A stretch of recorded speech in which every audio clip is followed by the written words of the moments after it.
Ready to transform your space? Building your own cabinets is easier than you think. Forget messy glue. We're diving into cabinet building basics with a no-glue method. This approach simplifies the process and delivers a strong, professional finish. We will show you how to build cabinets that are both beautiful and durable. Let's start with the essential tools and materials you'll need for this project. Get ready to unleash your inner craftsman. First, accurately measure and cut your wood pieces according to your design. Precision is key for a seamless, no-glue fit. Next, create interlocking joints using a router or specialized hand tools. These joints are the secret to a strong, glue-free assembly. Ensure each joint fits snugly before moving on to the next step.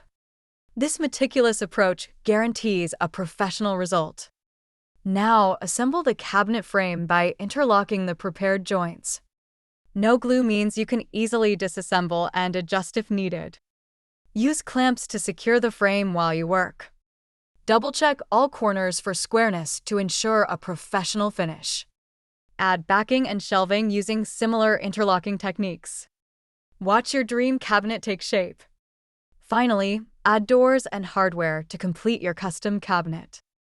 Choose hardware that complements your style and enhances functionality. Sand and finish the cabinet to protect the wood and enhance its beauty. Consider painting or staining to match your existing decor. Step back and admire your handiwork. You've successfully built a beautiful and functional cabinet without glue.